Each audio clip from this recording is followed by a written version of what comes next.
Welcome to the Ramblings of a Designer podcast. This is a weekly podcast where we talk about the latest in graphic design news from around the web.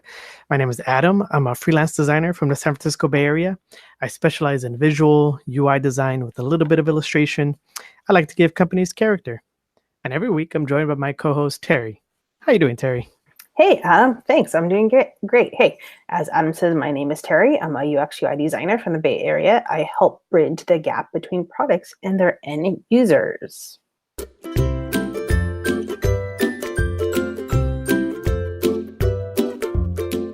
right. Every week we like to do a little recap of how our week went. So, Terri, how was your week? Oh, it was nice. Monday, I have a day off. So I took a 3-hour nap. It was great. Sunday, I took another 2.5-hour nap. It was great. I thought you were going to say like, oh, I took a 3-hour tour or this no, it's a 3-hour nap, which is even better, I think. Yes, a tour with my big fluffy pillow and my comforter because it's been cold and rainy. So yes, but besides having my naps, because I do get up real early in the morning and I stay up late, so that doesn't really help. But I'm trying to be better on going to bed a little bit earlier so I can get my sleep.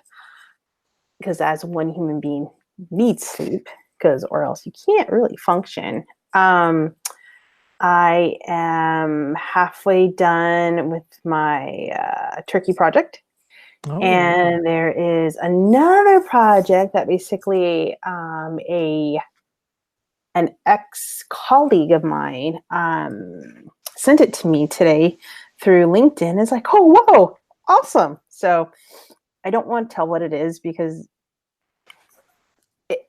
anyway, it's a cool little project. So I'm going to do it. It's kind of a random kind of stuff. But I'm excited. So that's happened today. And I've been doing my CF course. I finally turned in 1.6 or 1.7, trying to figure out the CSS and the positioning. And it's getting a little bit better. I'm still not any good at it, but that's okay.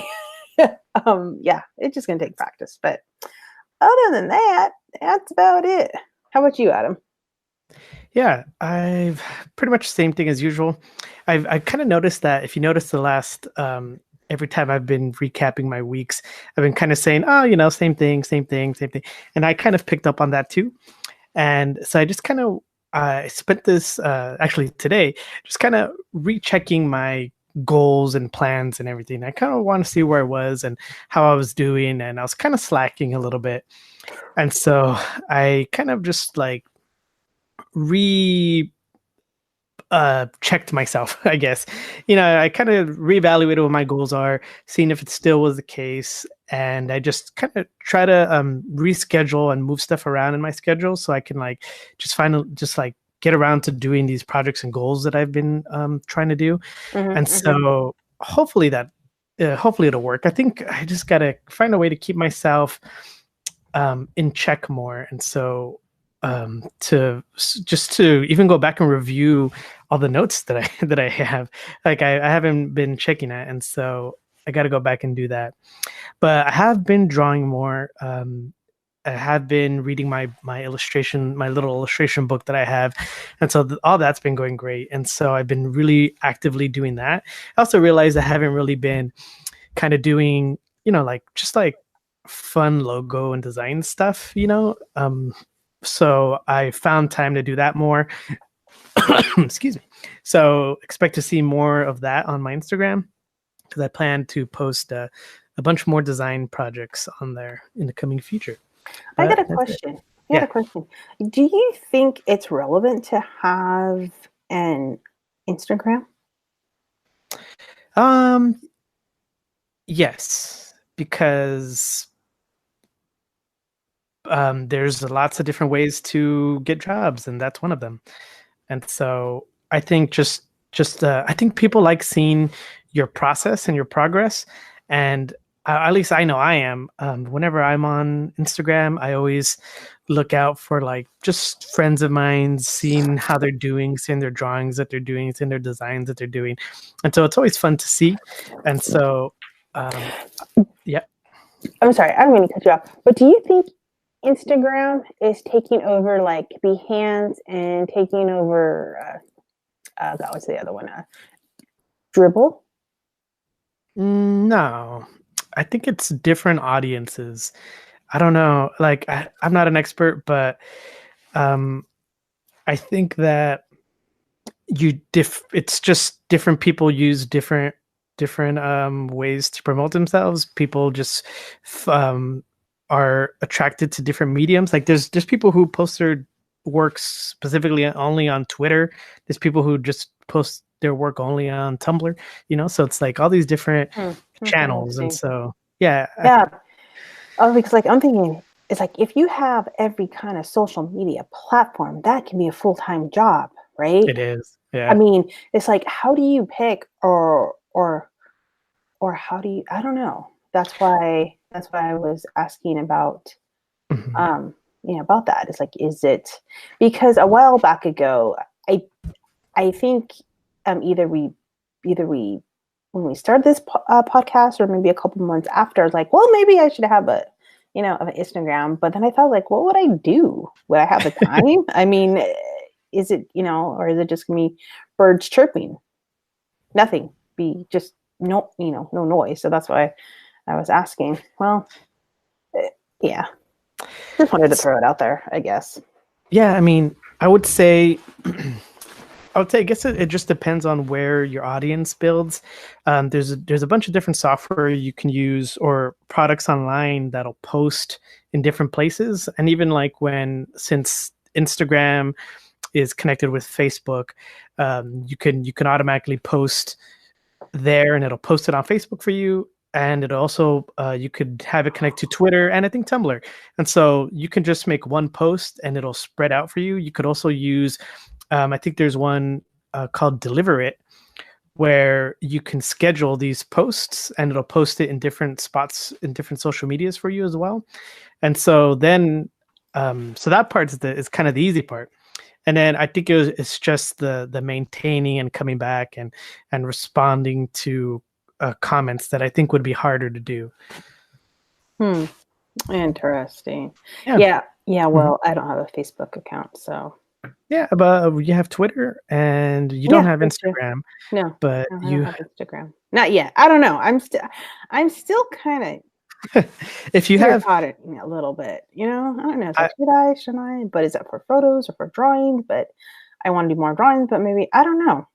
Hey, if anybody's out there that really likes Instagram and want to give us some tips, definitely let us know. Well, if you're thinking about using Instagram, well, that's pretty much, it's owned by Facebook, so you'll pretty much have whatever fear you have about Facebook, you'll kind of get it with Instagram. So yeah, that's the only thing. I mean, I guess it just depends on what you're willing to share. If you really only want to share your work, that's kind of fine. I don't see that being too much of a problem because you're using it as a promotional platform. But I think you're worried more about your personal data and your personal information, and then people finding that information. Yeah, pretty much. Alrighty. All right. So anyway, sorry. We kind of went driving on the highway and took a left turn and went down in the rafters, and let's get back on the main highway. Were we rambling, Terri? Yes, we're rambling. That's the name of the podcast. That's Ramblings of Designers. Before we get into the news, any gripes this week? I don't have any. Neither do I. I actually had a real great day today. I actually took breaks, and I actually walked, and I actually drank water. I actually looked up at the sun. I looked outside. It was great. Maybe Monday's holiday kind of invigorated us, so it kept us level. Yeah, I know. Actually, it's kind of funny. Everybody goes, so how was your 3-day weekend? So what did you do? Anything fun? Yes, I did. I had this amazing nap. And they're looking at me like, Okay, I'm all going, you don't understand. Sleep need sleep. Sleep is good. So, anyways, okay, let's go back to whatever you were going. What Let's article? get into the news.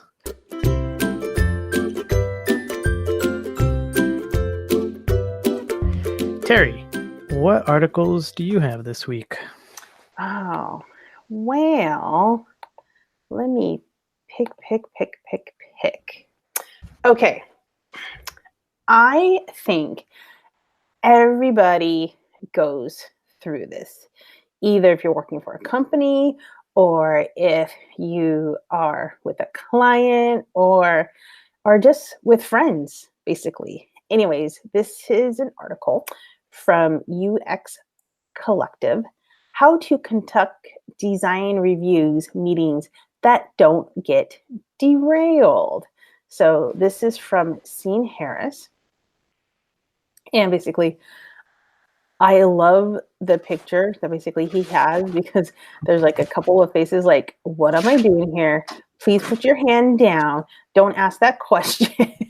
It just looks really funny. It's like all these people's faces. But anyways, he goes into this article about the meetings. Basically, he talks about the overview and about the outlines of having a great technique for actually conducting a really good design review meetings. That basically it can leverage a certain approach and having C-suite participants on all different types of levels. So he talks about the roundtable discussions. So what that means in his view, and which I think he's right. If you ever been into a design crit or any of an art crit, maybe you're in graduate school or art class or something, everybody has to say something. So that's why they call it a roundtable discussion, because it kind of goes next person, next person, next person, next person, and just keeps all going. So anyways, he talks about having the challenges with that traditional format. So anyways, I'm just going to read this one first line. I thought it was kind of interesting. He's saying, I'm not saying the team member comment isn't important. It's crucial that information likes that get captured and the person citing the comment is rewarded for their knowledge. It's even more important to thoroughly understand any problems before moving forward with the design work. So that little paragraph kind of got me like, that's really interesting, because sometimes when people do crits or they say something about the work, sometimes they may not understand the problem, or they think they understand the problem, but maybe they are missing something. So I think it's good. So before you even talk about your work, you give your audience a really good story of like what this meeting is about, right? So you want to make sure it's like, okay, this is only a concept. It's not final, because a lot of people, when they get into these discussions, if they see artwork or they see designs and they're in color, they go, oh my God, that's the final design. It's like, no, it's just a concept, it's a POC and stuff. So anyway, he keeps on going into about like the feedback regarding the workshop goals, and what you need to conduct in the workshops. He talks about the location, he talks about the participant, the time, the supplies, and just the feedbacks and stuff. So, he keeps on talking about different things like how it works, and he gives really great examples about the feedback. It's called the matrix, actually, in action. So again, definitely read it. It's definitely worth your time to read. So, Adam, what do you think? Yeah. I like how one of the tips that they said is that the first person should, or the presenter should be allowed to talk without being interrupted until they're done. Mm-hmm. And so that kind of goes into what we were talking about last week about having that brain trust. And so I think that makes sense. I like the article shows this kind of board that you can put your post-its for just any additional comments, and it breaks it up between likes, ideas, challenges, and questions. And I really like that idea because for one, it'll help those that really aren't vocal. Like this talks about the article kind of talks about how sometimes there's bullies or people that are dominant in these meetings, and yeah, there's always that one that almost every meeting will always have a comment or input, and they'll always say, well, I don't know about this, I don't know about that. And so this will allow those who may not have a voice or really aren't that great at speaking up just yet, the ability to have their comments listened to. So the board, I think, really helps, and it also helps to have a record, a visual record, so you can like take a picture of that and put that in show notes and say, hey, look at this is what we discussed in the meeting. This is all I'm working on. There's no other input. This is what we talked about. But I would like to see there being a review of people's comments, like allow everybody to put their comments on the board and allow everybody to have their say. But then let's have a real discussion, because just because somebody has a comment, I don't really feel like that necessarily means it should be implemented. So if we could have just a real discussion on like what are the implications to all these comments, and maybe the person that has the comment isn't informed on a certain part of the project. Let's talk about it, and let's see if maybe we can get rid of some of them that maybe not be necessary. Yeah.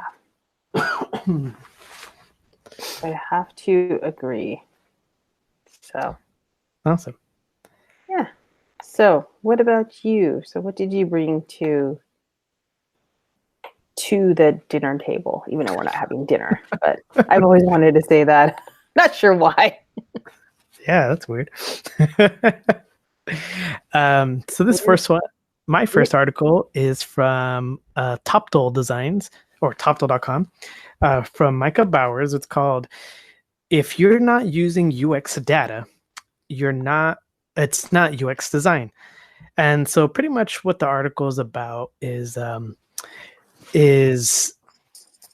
just the need for UX research, and that a lot of times what we tend to do is kind of go, well, not everybody, but sometimes designers tend to go off their intuition, and it becomes to the point where the designer knows best, and that's not really the way it should be.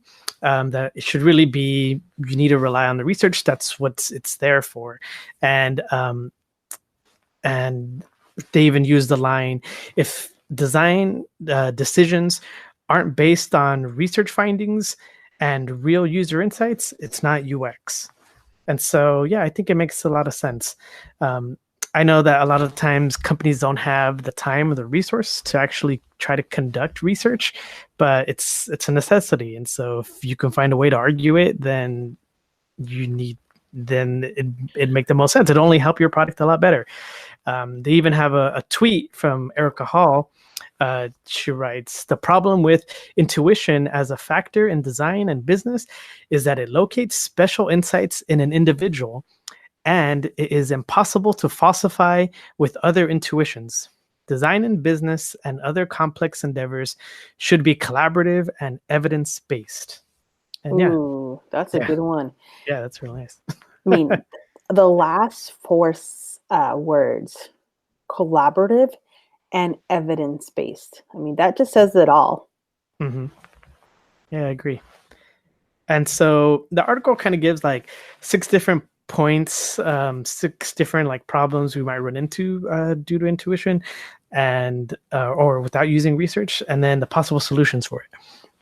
So like the first one, past design successes doesn't replace UX research.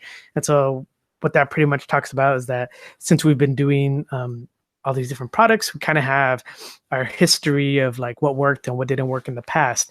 But they're saying, hey, their solution is that we can't really just rely on that, because that was a problem. That was a problem for that product. New products require new problems and new solutions. And so you shouldn't forget what you did in a past project, but you should incorporate that into your research and kind of weigh the successes and challenges of both. So the second point she writes is familiarity with users isn't the same as listening to them. And so this is kind of along the lines of this, kind of similar to the product, except this kind of goes with your users. If you work in a particular industry, you kind of feel like you have the lay of the land, right? You kind of know what works and what doesn't. But what the problem is there is that people's choices kind of change and evolve. And so with that, the need for research will help to make sure that you're evolving with your clients or with the users. And so the solution, it says, to use your prior knowledge with product testing and field studies and interviews, right? And the last one, it says heuristic analysis isn't UX research. So it says heuristic evaluations are essential, but unlike user research, they don't provide the necessary UX data needed to design digital products. Remember, heuristics are predetermined. They're best practices to judge by, and they're no alternative to real feedback from real users. So the solution is always build products on a foundation of user research. You should never design a product and move to heuristic evaluations before research has taken place. So the article kind of gives 3 other ones. I'll just kind of go over them without going too deep into it. So number 4, popular design fads require testing. UX data can be collected throughout the design process, and the data-driven UX design is the only UX design. So Terri, what do you think about the necessity of UX research in your design? Yeah, no, I mean, definitely having the data helps, but as Erica Hall was actually saying, evidence based and collaboration. So of course you have to work with different teams to get that collaboration and that evidence base that she was talking about. And like content is king, and then data is the queen, maybe, right? So having those two hand in hand will make how can I say this, to make your concept a little bit more, I don't want to say heavier, but more solid. It's more tangible versus having fake. But then again, I'm not saying if you have fake projects, they're not real projects, right? It's just something that you go through the process. And when you go through the process, at the end, you have like an app or like a website or something tangible for people to use. See, I'm saying people instead of users. I know. I noticed as I was saying that too. I was like, oh, I'm saying users and users when our last article last week. Yeah, I know that really got me thinking as well, because anytime if you design and you work with other teams, it's not just your opinion or what you think. I'm not saying it's not important, but also too, we have to listen. And I think how the way he was talking in here, it's having a really good balance. And what I liked, that he actually named out the 20 usabilities, right? Heuristics that goes 1 all the way to 20. And then he gave a little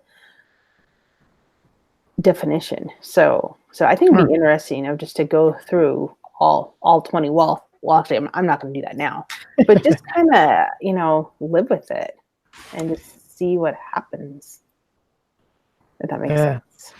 So anyways, that is my 10 cents I put in my 10 cent clink. Awesome. Well, that was my article. That was if you're not using UX data, it's not UX design from toptool.com. Terry, what do you got? Okay, I got from TechCrunch. It says LinkedIn debuts LinkedIn Live, a new live video broadcast service. And this was announced about a week ago. So I thought it was pretty cool. It says here, this week, the company is launching live video, giving people and organizations the ability to broadcast real-time video to select groups or to the LinkedIn world at large. So this article just kind of, goes through everything, just kind of like live, and it just, better late than never, compared to its competitors, like the social networking sphere that LinkedIn has, from competitors like Twitter and Facebook. So I thought that was kind of interesting. It's like, so like LinkedIn's going to be a little bit more lively now. So I'm not sure how long their video is, if it's, if that's going to be super heavy on the platform or what. So I don't know. So what do you think? Yeah, it's definitely interesting. I noticed that if like these past few years, video has been very important for all these social networks. Twitter got on the game. Instagram kind of incorporates that a little bit more. Facebook was doing that thing where it says, hey, your friend is doing a live post. Don't miss out, and I think Instagram did that too. And so now LinkedIn is doing that, right? And it's interesting to kind of see where LinkedIn is going, like they're kind of like a social network, but for business. And then they really kind of social network themselves out when they include the news feed. And then they bought, Linda. And so it became, LinkedIn Learning. And so now we know that they have the capacity for video. And so it's interesting to see what they want to do for this kind of video platform. I'm assuming it has to be some other business, do they still want to stay a kind of professional business type of network, or are they kind of trying to do something else? Because it'll be great to use this on a business platform, right? Like you could definitely use it for like posting conferences, like a whole. I think that's where I think. I'm sorry, I don't mean to. No, go ahead. Cut you off, because like you were talking and like explaining about, LinkedIn's doing this and the other thing, and basically it just popped in my head. It's like, what, LinkedIn is going to be the next Google. Well, there's a bunch coming up. There's Salesforce, there's Adobe, and I guess now LinkedIn's kind of, I guess, in the run. Yeah, I think, they definitely have a strategy, right? Each company, they have a strategy, a marketing strategy, of whatever that is. But, as you mentioned, they did buy, Linda, and Linda's a big resource. That thing's huge. So, on what you were saying before, of what's coming next, they're going to be a big team, I think. Bigger than Adobe. I really do. Maybe we'll see. Yeah, I think so. I don't know. That's my prediction for 2019. That basically LinkedIn's going to go boom. Well, yeah, they seem like they're on their way. Yeah. So sorry, back to the kind of the video capabilities. Yeah. Like the reason why is because I kind of feel like you can, like, just to include video in LinkedIn will be pretty awesome. Like, just think if you could have a video conference through LinkedIn, you have your professional page. You can set one up for as being a freelancer, or kind of if you want to, if you're a recruiter, to have that video conference to easily make that connection with people. Because right now you have that in mail kind of the messaging in LinkedIn, but if you can do a thing where, hey, set up a voice conference with this potential client, this potential employee, I think that would be awesome. So yeah, and even host conferences on LinkedIn. Yeah, right. If you're a business, to have your own conference for just like your different new product releases and stuff, or just like a yearly one where you just kind of talk about what you've been coming up with, and keep your buyers in the know. Like, I think that would be awesome. Yeah. Okay, if anybody who works for LinkedIn listened to this, we would love to have those features. Yeah, put a video conferencing in there. Yeah, That way it can be cool. like, hey, video conference, let's set something up. Let's talk to me, Yeah, cool. Awesome. Yeah, I think it's just like the convenience is what'll be the great driving factor, I think. Yeah. But yeah, all right. Okay, so what about you? Yeah, let's see. My next article. Where is my thing? Oh, there it is. Because I had clicked this. Okay, so this is from Fast Company. It's called "Refresh This Crazy Website to Create New People Who Don't Exist." Oh. And so, yeah, it's kind of weird. It's the article. It's from Fast Company, and it's about this site called thispersondoesn'texist.com. And the website is nothing else, but when you go to it, you just see a computer generated face, right? And so, and there's no UI, there's no about page, there's no contact information, there's nothing. There's just a face, and it's completely computer generated. And every time you refresh, you'll get a brand new face that is of somebody that doesn't exist, and these people look very convincing, and so you're like, hey, this just looks like a picture of somebody, but no, it never existed before. It's all computer generated. The only problem is that's freaky. Yeah, well, yeah, and so for me, it's a little weird too, right? Because at a glance you go, okay, that's a face. But then the more you kind of refresh, the more you'll kind of start to see that kind of, or at least I start to see that kind of things aren't really off, or that some things are kind of off about it, right? Like the more you kind of flip through, you'll see that the background is kind of weirdly blended. Sometimes you'll have like a little face kind of all warped in the background. Sometimes you'll be able to see kind of the seams of where the AI kind of seam together these different pictures. And sometimes you'll just see like just big blotches, or sometimes the eyes will be a little off. And so the more you look at it, the more you're like, hey, this is this feels very artificial to me. Like you feel it, and so it's kind of creepy, but I thought it was kind of interesting because I don't really know how it does it. I have to assume that it it kind of it'll like pair off the eyes and maybe the nose and the mouth, and then it'll so you were able to like swap those out with a bunch of different people or faces that kind of look the same. Like I'm guessing it kind of finds people that have the same kind of facial structure and position and angle. Mm-hmm. And it kind of blends them together. But yeah, but every now and again you'll kind of feel a little freaky about it, and so I don't know, it just seems kind of weird.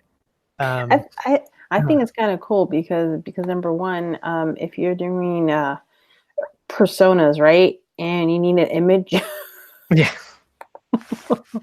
there you go. Well, that's exactly what I was going to suggest. If you need pictures for your project, these well, I don't know what the licensings are, but I mean, how they know it came from this site? Because every time they do it, it's a new face. It just looks so realistic. It's so weird. Yeah. Or if you need a new Tinder profile picture, there you go. use one of these Don't give people ideas. My goodness gracious. for all your catfish adventures. Use one of Oh these for God, I don't even talk about yeah. catfishing. Oh, that's so much in the news. Oh my lordy, lordy, Oh, lordy, is it? lordy. I don't Oh know. I haven't yeah. been- No, I listened to the radio station and stuff, and they were sorry, we're going off the road here. Too quick. Since Adam brought up catfishing, I don't watch Big Brother, but I hear on the radio that the DJs they watch it, and they were saying Lindsay Lohan's mom was dating this guy for 5 years and haven't even seen him or FaceTime him or anything. So, and she's been sending him money or something like that. So talk about catfishing. So that kind of just reminded me. It's like, oh gosh. So anyways, well, that's my article. That is refresh this crazy website to create new people that don't exist from Fast Company. Terry, what do you got? Okay, mine is more a product. It's called Mix Visual Collaboration. This is a real-time whiteboarding and collaboration tools for remote teams, and it's free. And the features is pretty good. You get an infinite canvas, pan and zoom. You can annotate, feedback, sketch, communicate, upload, resize, and rotate the images. I tried it out just real quick. It's not too bad. It's kind of cool. It's definitely and when you hit the started button, you can actually get into it. It says continue as guest, and you can actually test it out. It's really neat. So you're saying it's pretty much just a big poster board that anybody can use all at the same time? Yeah. And it has text tools. Yep. And everything. Oh, that's cool. It's got posted. You can type. You can move them, but not. So I thought it was kind of cool, and you can even save it too, because they have a little folder, and you can actually download it. So I thought it was kind of neat. It's interesting how they're saying coming soon. It might integrate with these different prototyping tools like XD and Sketch. So it'll be interesting how they would be able to do that. Yeah. So I mean, if you're looking for something just to draw out your sketches or just do something real quick, you can take that and you can download it. But I don't know if you can save it or not. But once it's there, it's there. But something, Yeah. Like one thing I noticed too, especially with video conferencing, we haven't found a great way to like share our sketches and stuff. Yeah, that's a big problem. Well, it's not a problem, but yeah, it is. It's really hard to see because the video and the color's not like that, and like, oh, I can't see. Is that the right size or is that the right font? And it doesn't look like it's. So yeah. Like the problem, because I had that today. I was on a video conference with someone, and they had to draw on a whiteboard. But then I was like, oh, okay, well, I mean, I can't, the camera is like part of in the room. So you can move the camera, you can move it side to side, but you can't really like move the camera to the whiteboard. You can't pick it up and move it. So I was like, okay, well, can you send me a picture of what you drew? Because, it's just so we can have it on record, because there wasn't really anything to it'd be great if there was a tool but then, people would need, I guess it would have to work with like your iPad or your phone to be able to draw on it and collaborate at the same time. Because like if you're drawing, it's tough. Well, pictures. That's for the professionals to figure out. Well, this thing is a good start. So mixed sounds pretty interesting. I thought it was. I'll see if I could check it out. Yeah, I thought it was kind of neat. So anyways, do you have any more articles for me? Yes. That's it for me. I'm done. More. Ooh. This is from printmag.com, and it's called Vintage Restaurant Menu Design. We're still hungry. We're still hungry. Oh, that's funny. Yeah, so basically this article is about this book that's being released. It's called Menu Design in America, and it's being released by Taschin Publishing. So pretty much what it is it's a collection of different menus from the early 20th century. So like 1850s to around 1985. And what's, it's interesting because I guess the article says that back then menus kind of weren't really used back then because it wasn't really a dinner dine-in kind of culture. And so when they did have a menu, it was kind of more for like a special event or like being hosted by like an association or something. Or and so people. yeah, pretty much rich people. And so when you see these menus are pretty awesome. Like they kind of vary from different shapes. They're like die cut. There's this one that has like these three ladies, and so but it opens up as like and as different flaps, and so you open up and it's three menus in one, and so the book kind of displays all these different just like varieties of how menus were back then. And so I thought it was really awesome. Like all of them are kind of die cut. There's this one for the Tobacco Association that was literally kind of drawn on a leaf. And so I thought the article was pretty interesting, especially now. A lot of menus kind of tend to be all the same. There's these kind of product shots of like burgers and cocktails and stuff, and then and even then, so they're probably gonna eventually be phased out within like the next 5-10 years in place of iPads or holograms. Yeah, holograms. Maybe and so it's kind of fun just to kind of look back and see really fun and creative ways that people display their menus. Terry, what do you think? I like the turkey one. Yeah, the turkey one is pretty awesome. It has it's pretty much a turkey, but it's all the with the back end saying hello. Here's all on its butt. Yeah. I just find that kind of funny because when you look at it, you're like, oh yes, we're at the back side, the end, and you have food on there. Yep. That is fun. Well, I mean, that's where you put the stuffing, and so stuffing. Stuffing. Okay, we're getting really silly. No, but yeah, overall, I think it's neat to bring back the old and see what they did back then, and just the whole typography and regarding the turkey, like everything like centered, like, oh my god, how can you read that? Like wait, line by line and stuff. And how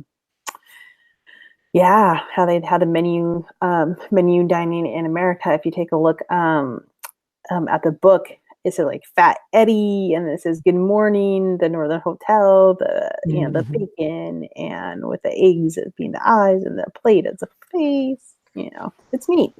Yeah, one thing that's great is that these menus back then really relied on illustration and visuals and drawings. Not really drawings of products, but just like creative ways to talk about food. Like the Fat Eddie one is a man, I think, made out of a burger. So like his stomach is a big burger, and you see his head and arms and feet. And so it's great. It's great, the different creativity that they had back then. Oh, it's by Stephen Heller. Yep, the author is Stephen Heller. Yeah, he is a legend. I'm not sure if he's teaching in New York, but that's where. Yeah. If you can find talks on him, I would advise to totally watch him because he's brilliant.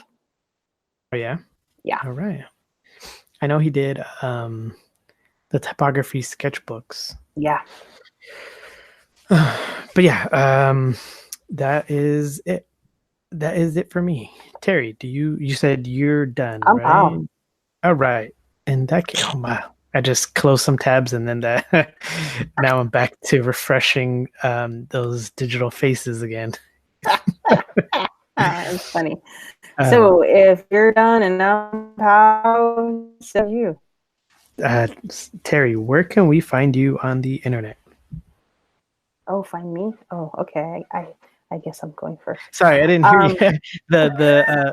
The podcast kind of the audio kind of went out digital for a second. So I heard you start to say something, but then it went and I was like, oh, okay. So Ooh, okay. Well, anyway, I'll go. Okay. You can find me on Twitter, and my handle name is Flaxenink, FLAXENINK. And where can they find you, Adam? Yes, you can find me on Twitter at Adan Zepeda. That's AdanZepeda. You can find me on Instagram at adanz.design. Follow me to see my latest sketches, and that's where I'm going to post pretty much all my artwork that I do. A lot of, I'm trying to become a better illustrator and become a better logo designer, and so you get to see some of that stuff. And if you want to leave comments for the show, anything, any sort of comment, any sort of work, any sort of feedback, you can do that at ramblingsofadesignerpod@gmail.com. You can find all these links in the show notes. Oh yeah, and if you want to see my profile picture, you can see it at thispersondoesnotexist.com. You might have to refresh a few times, but I'm in there. Oh, that's funny. All right, I guess that's it. We'll see you all next week. Yes, aloha. Bye.